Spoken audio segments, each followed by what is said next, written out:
Assalamualaikum teman-teman, saya Syifa Fauzia, Prodi S1 Kesehatan Masyarakat, Sekolah Tinggi Ilmu Kesehatan Indonesia Maju. Adapun tujuan saya membuat video ini untuk memenuhi tugas ujian akhir semester mata kuliah psikologi. Di sini saya akan menjelaskan apa itu sensasi dan apa itu persepsi. Sensasi adalah setiap hal yang dari luar diri kita yang diterima oleh panca indera kita oleh sensor diri kita. Atau lebih ringkasnya, sensasi adalah penerimaan stimulus lewat indera, sedangkan persepsi yaitu menafsirkan stimulus yang telah ada dalam otak. Misal dari lagu yang kalian dengar, gambar yang kalian lihat, wangi, sentuhan, atau apapun yang berasal dari luar. Entah yang kalian tangkap dengan mata, entah sensori visual, dari hidung berarti itu wangian, entah dari kulit atau telinga, itu semua adalah sensasi. Karena berasal dari luar. Misal lagu Raisa Mantan Terindah, itu adalah sensasinya. Persepsinya adalah ketika itu sudah diterima oleh panca indera kita dan sudah diinterpretasikan sampai otak kita lalu kita tangkap, itu sudah menjadi persepsi. Dan ini setiap orang bisa merasakan sensasi yang sama, tapi persepsinya beda-beda. Contohnya gini, di dalam kelas misal dosen kalian bau duren. Semua siswa ngelihat hal yang sama, duren. Mencium bau yang sama, durennya itu sendiri ada sensasi. Cuma tiap-tiap orang menginterpretasikannya beda-beda. Ada yang, wangi banget nih, gue jadi lapar, jadi pengen duren. Itu persepsi si A. Ada persepsi si B. Aduh, bau banget nih duren, gue gak suka banget, ngapain sih nih dosen bawa duren segala ke kelas. Itu adalah persepsi. Persepsi si A, si B, si C bisa beda, padahal sensasinya sama. Itupun misal lu denger lagu Raisa Mantan Terindah, sensasinya sama, lagunya sama, ya nadanya seperti itu, musiknya seperti itu. Misal dosen lu muter lagu Raisa Mantan Terindah di depan kelas yang gak tahu beliau ngapain lakuin itu, kan semua mahasiswa dengar lagu itu yang sama, orang berasal dari HP-nya, berarti lagunya udah pasti sama. Cuma bagaimana tiap-tiap mahasiswa, tiap-tiap orang mempersepsikannya bisa berbeda. Ada yang langsung sedih misalnya, jadi langsung keinget sama mantan. Aduh, dulu kita indah banget, romantis banget, tapi sekarang putus. Ada yang langsung, ya iyalah mantan terindah, kalau terindah mah gak bakal putus.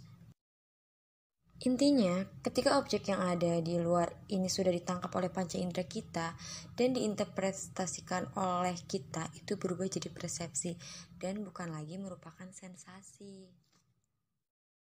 Jadi, awalnya memang sensasi dalam persepsi ini untuk membahas spesifik tentang bagaimana panca indera kita bekerja.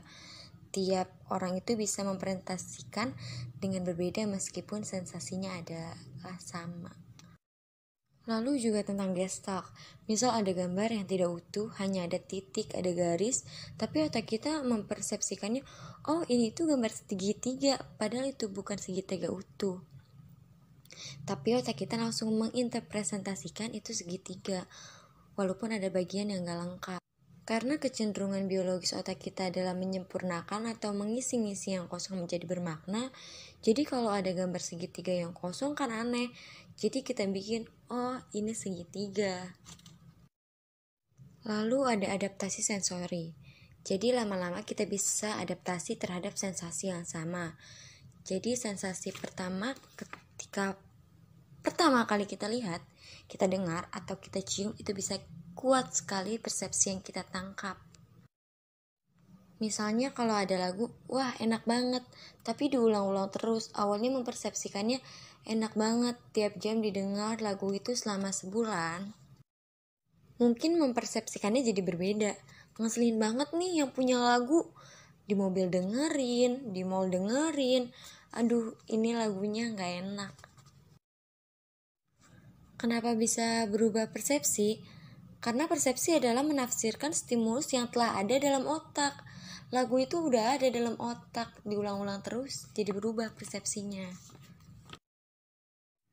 Awal membahas sensasi dan persepsi itu panca indera.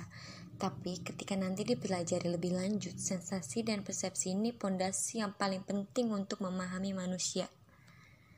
Dan ini tidak terbatas pada panca indera seperti yang tadi. Seperti ilusi optik, Gestalt, adaptasi sensori itu tak terbatas, hanya hal-hal yang seperti itu saja. Melalui sensasi dan persepsi, sebenarnya orang-orang itu jadi mempelajari yang namanya individual difference atau perbedaan individu. Seperti tadi sebelumnya, setiap orang merasakan sensasi yang sama dengan persepsi yang beda.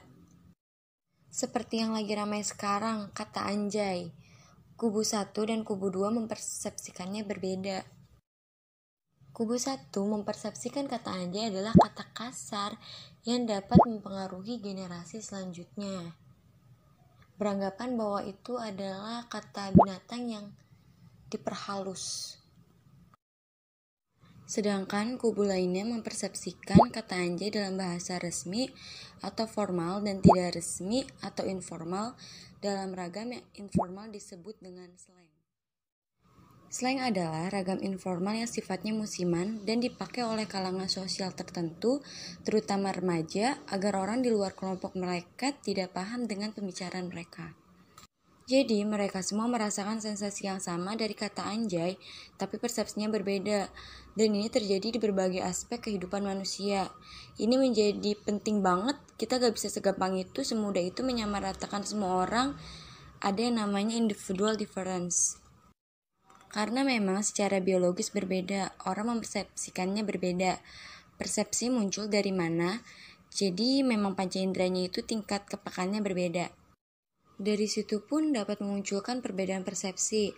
Ada orang yang lebih tajam menangkap warna-warna, ada orang yang buta warna parsial. Ketika mereka melihat warna-warna, mereka akan mempersepsikannya berbeda, karena panca indera mereka juga berbeda. Persepsi bisa muncul dari pengalaman-pengalaman sebelumnya. Misal contoh sebelumnya, kayak lagu Mantan Terindah tadi, itu berangkat dari pengalaman sebelumnya, karena setiap orang punya pengalaman yang berbeda. Karena kita tidak bisa menyamaratakan, orang melihat sesuatu, pasti responnya akan sama seperti apa yang kita rasakan, karena itu tidak akan bisa. Dengan mempelajari sensasi dan persepsi, kita belajar bahwa ada yang namanya individual difference. Ini menjadi pondasi atau modal yang kuat ketika orang belajar psikologi. Perbedaan individu itu harus menjadi hal yang dihargai dan disadari. Yang bisa dipelajari dari sensasi dan persepsi, yang pertama ada individual difference. Yang kedua ada perbedaan pendapat. Perbedaan pendapat pada tiap orang itu hal yang biasa dan tidak bisa disamaratakan oleh semua orang. Yang ketiga, belajar empati. Jangan terlalu mudah memaksakan orang lain berpikir, melihat sesuatu sesuai dengan perspektif kita. Jangan mau dipahami orang tapi tidak mau memahami orang. Berbicara tentang empati, ada 4 jenis empati. Yang pertama, empati afektif, kedua, empati kognitif, ketiga, empati somatik, dan yang keempat, empati spiritual.